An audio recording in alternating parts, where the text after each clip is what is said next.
I never thought watching a movie could drag me into the gates of hell, but it happened to me. And it wasn't just any movie. It was the kind millions of people secretly watch every day, thinking it's harmless, private, and just entertainment.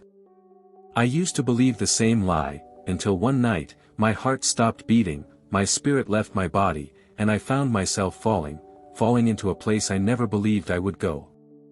I am here to tell you the truth. Pornography is not just a screen fantasy, it is a chain that can pull your soul into eternal darkness. What I saw in hell will haunt me for the rest of my life, but it will also set someone free today if they listen carefully. Asterisk. Before I share the rest of this painful yet life-saving testimony, let me pause to thank every single person who has been supporting this channel. The stories you listen to here are not entertainment, they are warnings, lifelines, and urgent messages for anyone who still has breath in their lungs. To the subscribers who watch, comment, and share these testimonies, you are helping spread a fire of truth across the nations. I've read your comments, and I know that many of you are fighting private battles no one else can see. Some of you are standing strong in faith, while others are still searching for answers. I pray this story shakes you the way my near-death encounter shook me. Please keep supporting, keep sharing, and keep standing with us. You never know who might be saved simply because you took the time to spread one of these testimonies. I grew up in a Christian home. My parents were the kind who never missed church on Sunday. My father was a deacon, my mother sang in the choir, and I was that little boy who sat on the second pew with shiny shoes and a Bible tucked under my arm. From the outside, it looked like I was being raised in the perfect Christian environment. But the truth is, I never really knew God for myself. Church was routine. Prayers were just words we repeated before meals and bedtime. My father would read the Bible to us, but my heart was always somewhere else. By the time I became a teenager, curiosity began to pull me away from the faith my parents tried to plant in me. It started innocently, at least that's what I told myself. A classmate slipped me a small magazine in secondary school. It wasn't just pictures of women, it was filth, plain and simple. That was my first taste of pornography. I remember hiding under the covers at night with a torchlight, flipping through those pages, my heart racing not from guilt, but from excitement. I didn't realize that in that moment, a door had opened inside me, a door I would struggle to close for years. As I grew older, technology made it easier. What once was hidden in magazines became videos, movies, and endless websites. In my university years, it became my secret escape. After lectures, after assignments, when loneliness hit, I would turn to pornography. Nobody knew. On Sundays, I still wore a suit, lifted my hands in worship, and even joined the youth fellowship. People called me brother. But inside, I was a slave. I justified it in my head. At least I'm not going to clubs. At least I'm not sleeping around with women. This is just private. It's not hurting anyone. That lie kept me bound. I want to be honest, pornography affected every part of me. It made me see women differently. I couldn't look at a sister in church without my mind wandering into images I had consumed the night before. I became withdrawn, ashamed, yet addicted. I tried to stop many times. I would delete everything from my phone, pray a quick prayer, and promise God I would change. But a few days later, temptation would knock, and I would fall again. Deep down, I was afraid of hell. My pastor would sometimes preach about eternal punishment, and I would feel uneasy. But then I would comfort myself, I'm still young. God understands. Besides, hell is probably just a symbol, not a real place of fire. That was my mindset. I believed in heaven, but hell. I thought maybe it was exaggerated, something pastors used to scare people. I had no idea that one day, I would find out the hard way. It was a Friday night I will never forget. The date was March 12, 2017. I remember because earlier that day, my pastor had preached passionately about holiness. He said, "Without holiness, no man shall see the Lord," Hebrews 12 verse 14. I sat in the pew that evening, nodding, but deep inside, my mind was already planning what I would watch later that night. When I got home, everyone was asleep. The house was quiet, the lights dimmed, and the glow of my laptop was the only thing lighting the room. I locked my door, put on my headphones, and went straight to one of those sites I had promised God 100 times I would never return to. I told myself, just one more time, then I'll stop. But as the video played, something strange happened. My heart began to pound, not with excitement this time, but with a heavy, painful thud. My chest tightened. I ripped off the headphones, gasping for air. My vision blurred. A cold sweat broke across my forehead. "What's happening to me?" I whispered. I tried to stand, but my legs buckled. I collapsed beside the bed, clutching my chest. The room began to spin violently. Then, all at once, everything went silent. My body slumped to the floor, and I felt myself leaving it. I can't fully describe the sensation, but I'll try. It was like my spirit was being pulled out of a heavy shell. I turned and saw myself lying lifeless on the floor. My eyes were open, but there was no life in them. Panic gripped me. Am I dead? No, this can't be happening. I screamed, but no sound came out. Before I could process it, a force like a giant magnet yanked me away from my room. I was dragged through darkness, thick, suffocating darkness. The speed was terrifying. I could hear faint whispers at first, then distant screams growing louder. The further I went, the more horrifying it became. The air smelled of sulfur, like burning rubber mixed with rotten flesh. It stung my nostrils. The screams, oh God, the screams still echo in my ears today. They weren't just cries of pain, they were cries of endless regret. Suddenly, I was thrown onto solid ground, but it wasn't earth. The ground glowed red, cracked like hot coals in a furnace. Rivers of fire snaked around me, and shadows moved within the flames. I looked up and saw caverns stretching endlessly, with creatures too hideous to describe crawling across the walls. Demons. They were real. Their eyes glowed like molten lava.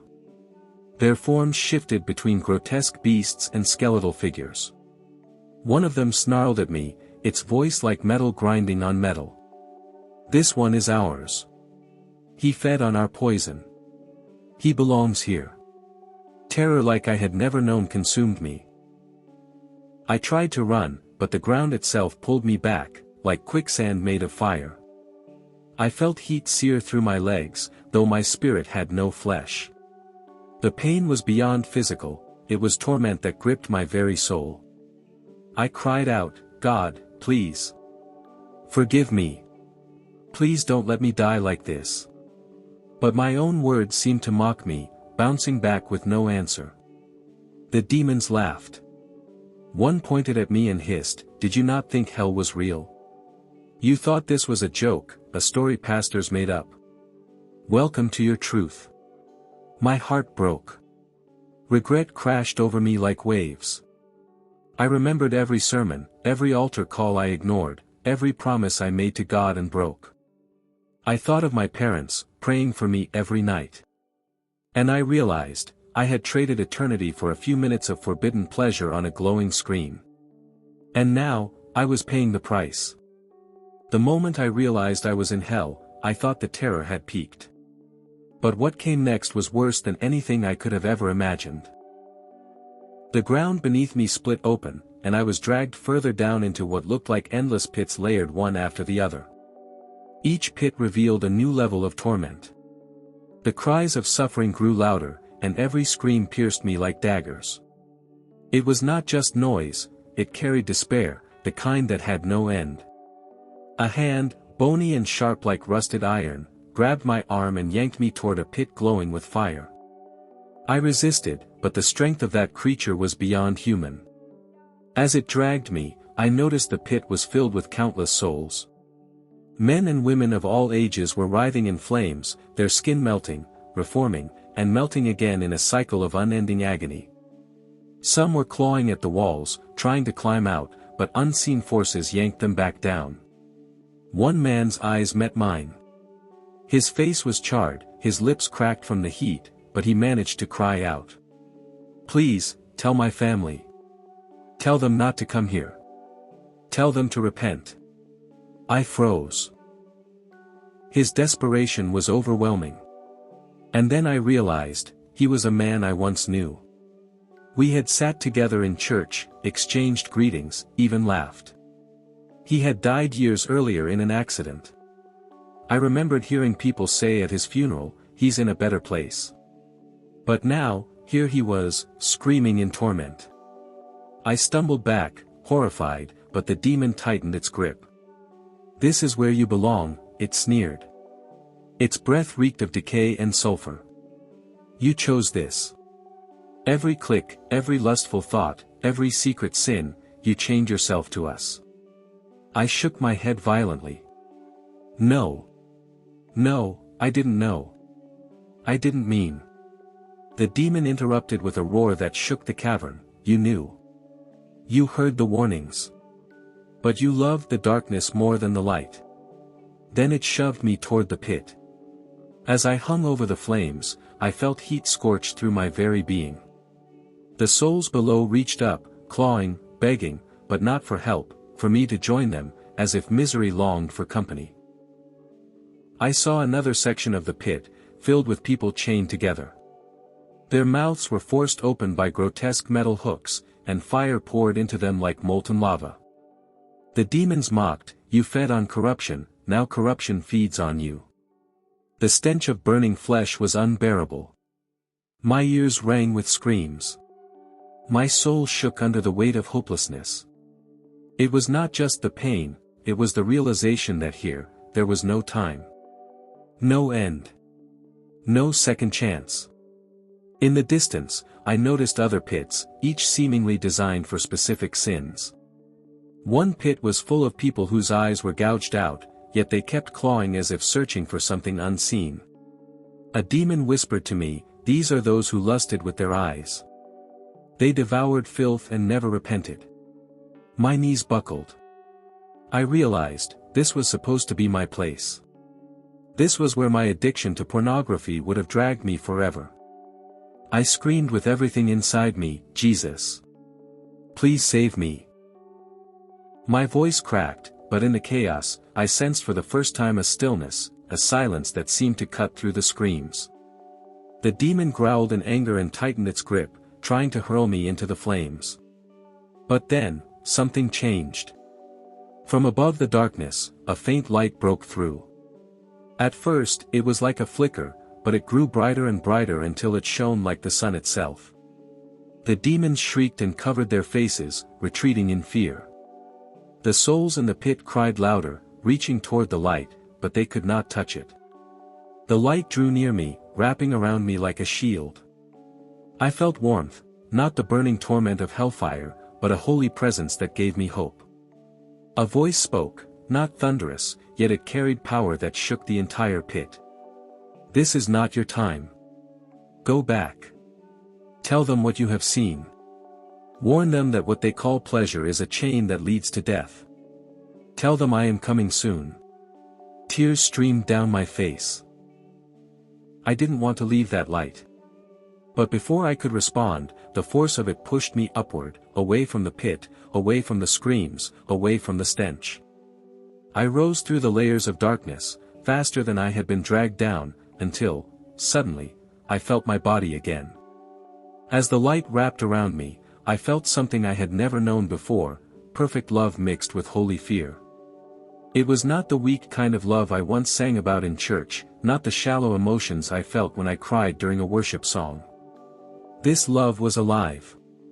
It was a fire, but instead of burning me, it healed me. Instead of condemning me, it reached into the filth of my soul and drew me close.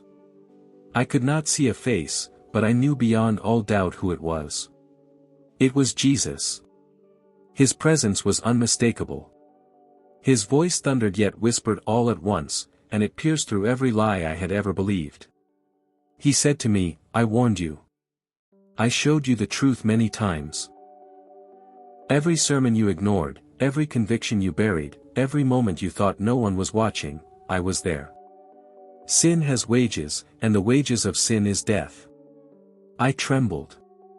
I had no excuse left. Tears poured from my eyes as I stammered, "Lord, please. I'm sorry. Please give me another chance. Please don't let me die here." The light grew brighter. I felt his presence draw closer. Then he spoke again, this time with a tone of both compassion and authority. "I have heard the prayers of those who love you. Your mother's tears. Your father's cries. Your pastor's intercession. Mercy has spoken for you. I will give you life again. But listen carefully, this is not for you to continue in sin. I am sending you back to warn them." My whole being shook as his words thundered through me. Pornography is a chain forged in hell. Those who consume it feed on the fire that will consume them. Tell them to repent. Tell them to turn to me. Tell them hell is real, and I am coming soon. I wanted to fall on my knees, but I had no physical body. I could only weep in his presence. For the first time, I understood grace, not as a license to sin, but as a lifeline pulling me from certain destruction. The demons that had dragged me screamed in rage from the distance, but they could not approach. The light was too powerful. I felt their hatred, their anger, but above all, I felt the overwhelming mercy of God shielding me from them. Then Jesus spoke one last time. "When you return, choose life. Live holy. Guard your eyes, for they are the lamp of the body. If your eye is full of darkness, how great is that darkness? But if your eye is single toward me, your whole body will be full of light."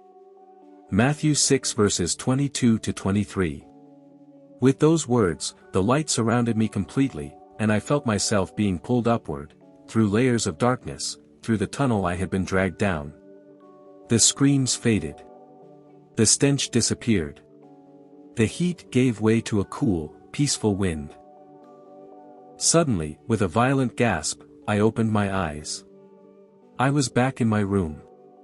I was lying on the floor, drenched in sweat, my chest heaving, my heart pounding. I had been gone, but now I was alive. And I knew, God had just saved me from eternal death. When I came back to life that night, everything was different. My body was trembling, but it wasn't from fear anymore, it was from the weight of what I had just seen. I looked at the laptop still glowing on the table, the video frozen mid-scene, and I burst into tears. I slammed it shut and fell on my face. I couldn't stop sobbing, "Lord, thank you for saving me. Please never let me go back." From that day onward, my life took a complete turn. The desire for pornography was broken, not by willpower, but by the terror and mercy I had experienced. Anytime the old temptation whispered, I remembered the screams in hell. I remembered the man who begged me to warn his family. I remembered Jesus' words. And that was enough to shut every door. I became honest with my parents and confessed my secret battle. Instead of shame, I found support and prayers. My father wept with me and said, "Son, this is the greatest miracle of your life. Don't waste it." Church was no longer routine. I didn't go to impress anyone or to fulfill tradition, I went hungry for God. Worship became real. The Bible became alive. The verse that echoed most in my heart was 1 Corinthians 6 verse 18, "Flee from sexual immorality." Not fight it, not tolerate it, flee. I started speaking to young men in my community, warning them about what I had seen. Some laughed, some listened, some cried. But I knew my assignment, to sound the alarm. I had looked into hell with my own eyes. I had heard Jesus' warning. And I could never, ever be the same again. Friend, I need you to hear me clearly, hell is real. I saw it. I felt it. I heard the cries of people who will never escape. And I was almost one of them. Don't believe the lie that secret sins are harmless. What you do in private can determine your eternity. Pornography is not entertainment, it is a chain from hell. Jesus told me to warn you, choose life.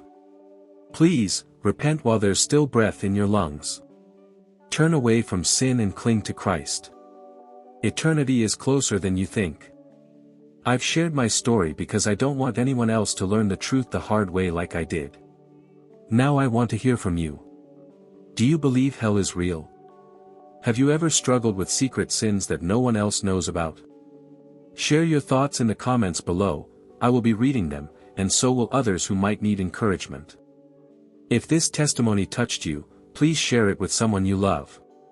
It might save their soul. Thank you for listening. May God keep you safe. Until next time, stay ready.